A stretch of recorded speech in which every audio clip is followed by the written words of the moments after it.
করতে পারেন, আমাদেরকে চাঙ্গুলা করে বার করবেন, আর ওনাকে ওখানে কিভাবে খুশে দেবো।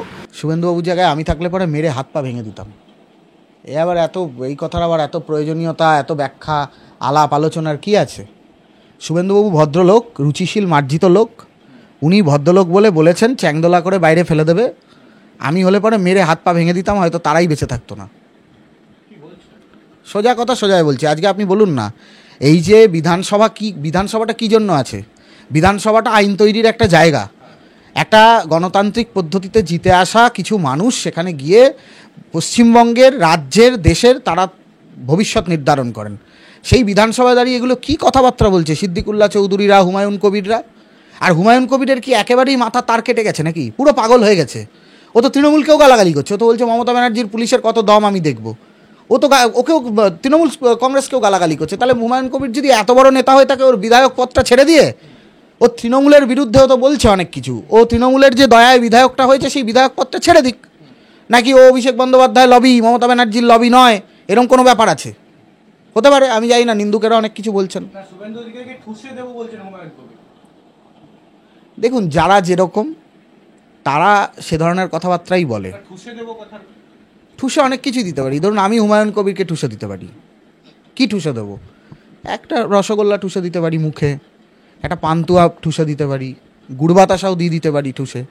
তো সবটাই তো আছে না। ঠুসে দেবো, কি ঠুসে দেবেন ওনাকে জিজ্ঞাসা করুন। আপনারা ক্যামেরা নিয়ে, বুম নিয়ে চলে যান, মাননীয় হুমায়ুন কবির সাহেবকে বলুন, দাদা আপনি কি ঠুসে দেওয়ার কথা বলেছেন। আমি ওনাকে ঠুসে দেবো। রসগোল্লা, পান্তুয়া, কালাকাদ, ল্যাংচা, উনি এসব খান কিনা আমি জানি না, খাইয়ে দেবো, কোনো অসুবিধা নেই।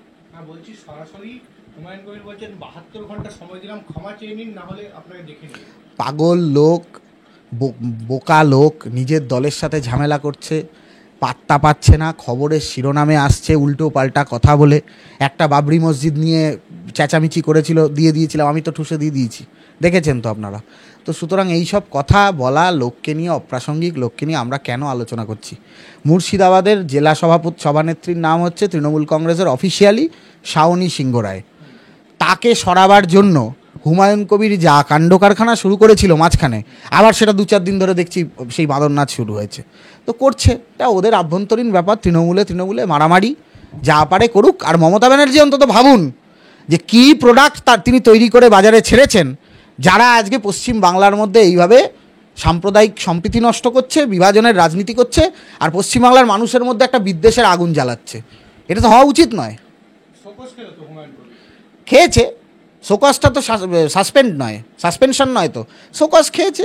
একটা কিছু না করলে পরে একান্তই লোকে বা তৃণমূল নেত্রীকে গালাগালি করবে, বা ওই লবিবাজির ব্যাপার আছে, বড় তরফ ছোট তরফের গুতোগুতি চলবে, সেই সব বিতর্ক এড়ানোর জন্য শোকজ করেছেন বিমান বন্দ্যোপাধ্যায়কে দিয়ে।